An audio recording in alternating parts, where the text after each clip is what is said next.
It's the Super Bowl, and pretty much everyone who's anyone is down here in Atlanta. Like the champ himself, welcome Deontay Wilder, who's not only a championship boxer, big football fan, but a survivor of the Revenge of the Jocks podcast. You sat down and chopped it up with Marty, so it's good to have you on our show now. And blessings. Thank you for having me. And are you a big football fan? Like, you have a team you ride or die with? Man, boxing have took over my life, man. You know, it's a year-round sport. You know, they say you have to eat, breathe, and sleep it. So I don't get the luxury of watching it all the time no more. You know what I mean? But you know, in this situation, I'm going for the Patriots. Tom is a good friend of mine. You know what I mean? I support him. He supports me in boxing. He enjoys boxing, and you know, he's the reigning champion. So you know. To this day. To this day. I'm sorry, bro. I lost all my professionalism. I've been wanting to say that for like 5 minutes. Sorry, man. Yeah, baby. You killed it, dog. Yeah, man. It's dope how, like, your passion and your wokeness went viral. You know, you wasn't shucking and jiving or nothing like that. You kept it so real that everybody was like, dang, like, I need everybody to hear that. And we all shared that video, man. So that was just a very inspiring moment, man, as far as social media. You know, I tell people I speak from the heart, and my mouth is only the translator to what my heart is trying to say. I'm the realest that comes around. You know, I'm the realest in the boxing game, period. That's for sure.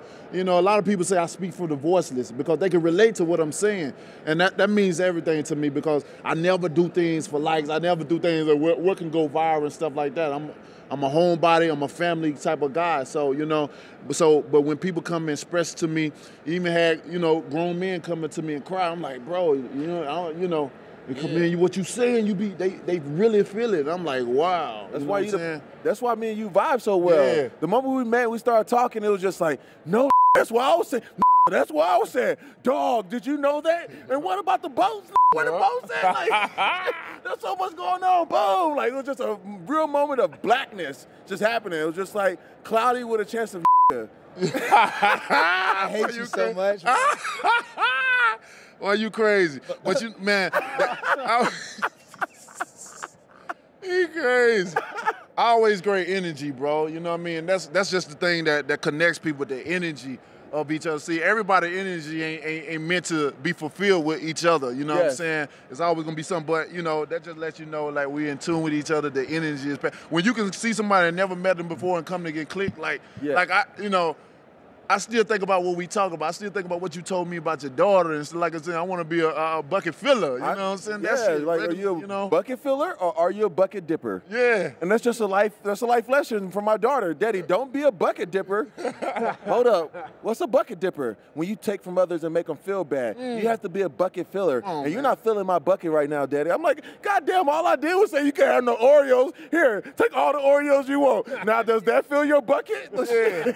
Amazing. Hey, you're talking about energy, Deontay. Talk to me about the energy of that last fight in Los Angeles, man. That was like the ticket. Like, ended in a draw. So what's the talks of a rematch? And then just the energy of having a fight in Staples in L.A. That was a special moment, I feel like. Most definitely. It definitely was a special moment for me, you know, because, you know, in boxing in America is not the top sport. So when I fight, I usually always have to you know, compete against other sports. And then when I'm fighting, I'm always have to promote the fight by myself. Because these guys seem like they're scared to speak their piece. They're scared to say they'll knock me out, and when they do, I don't see nothing behind it, like no type of, like, you mean what you say type of stuff. You know what I'm saying? Do the thing to him. What's that? The stare off. Oh, the stare off? I got a mean stare off. I'd rather not. Do it to him. I'd rather not. Do it to him. No, you gotta do this. Wait, we got too positive energy. Why would we do that? Do it. Like, nah, just do it. Like, nigga, this shit's crazy. Like, I swear. No. I don't want, I'm already uncomfortable. He has sunglasses on. So you said a date on the rematch? Yeah, most definitely. The date would be in May. So we just got a little things that we got to iron out, and but the fight is 100% on, and it's gonna be back crazy. In LA, in Vegas, hey, man, on the moon. It could be Vegas. Somewhere crazy. Could be at the Barclays Center. Barclays Center is coming on very strong. You know, they make it known that they very much so want this fight, and we'll see what happens. You know what I mean?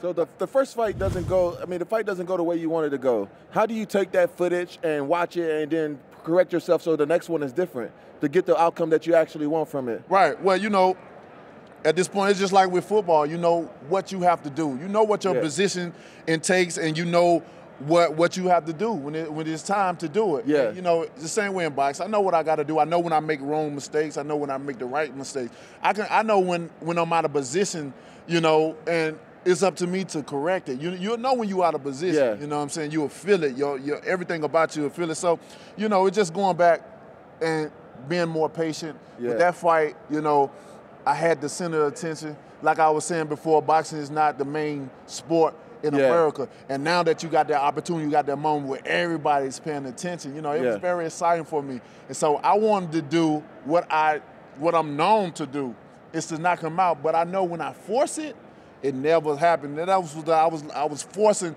something that I'm known for doing. I'm a knockout artist. That's what you are. You know That's what what I'm you already do that. You ain't got to try to be who you already are. Exactly. So there's going to be a lot of just smaller adjustments that I'm going to be able to do. Want to gain a little bit more weight as well, too. I couldn't believe that I came in at 209. That was crazy. My manager think it was a lot of personal stuff going on, you know, that were messing with the weight and stuff, because I gave up 50-some plus rounds in that fight, you know. But, you know, it's a lot of things that we're going to go back and make adjustments, and we're going to come back and make this fight bigger and better. I'm excited. I'm excited. I like watching you because I like you as a person. You're very positive.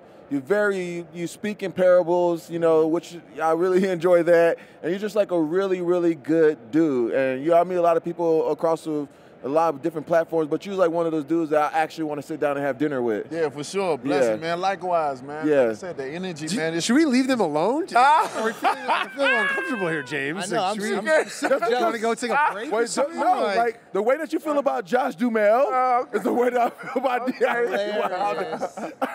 Oh man. I got a question.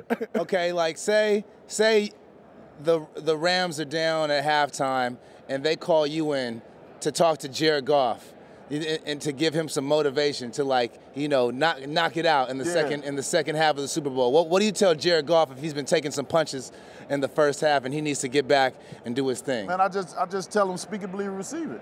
You know what I mean? Speak what you want to do, believe in it, and go out there and receive it. You know what I'm saying? If you down and you don't know what to do, you know what I'm saying? You speak what you want to do. You speak what in your heart, in your mind. What's your mindset of what you want to do? And you really believe it. You can't have 0% of doubt. You know what I'm saying? You gotta really believe that this is gonna happen. So if they down and he getting knocked out, you got, you know, for one, it's like the boxing term, you know, hands up, chin down. Protect yourself at all times. You know, because the things that you don't see is the one that affect you and the one that knock you out. So, you know, I give it to him just like that. Speak it, believe it, and receive it. Speak it, believe it, receive it. Speak it, believe it, receive it. Speak it, believe it, receive it. What? Speak it, believe it. Yep. There we go. Believe it, receive it. Hey, gotta get it up. Receive it. Hey, I thought you were gonna come with a rap. Receive it. I definitely thought you was my too. bad. I didn't know. I I didn't know how much. Give us a little something. Yeah, because you in the music, and you know what I'm saying? You laying it down. You didn't believe laying it. down low. And I was a huge fan of 106 & Park Freestyle Fridays. Yeah. I was a huge fan. I always wanted to go on that show when I was a kid.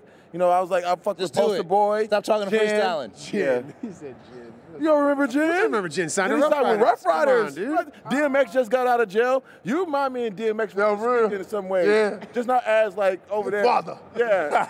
Like I can imagine you singing Rudolph the Red-Nosed Reindeer to your kids and it sounds just like DMX. You're DMX with a better outcome. Better life choices. Made some better life choices along the way. We're glad you chose to stop by the show, dude. Yeah, you DMX. You DMX, but you took the rough out of your ride. There you go. Thank you, Deontay, for stopping by. Enjoy the game on Sunday.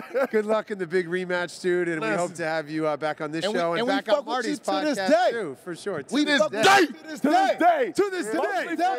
Mostly football coming live from Atlanta to this day. We're the best show on TV to this day. And nobody fucking with us to this day. Yeah. Bomb Squad!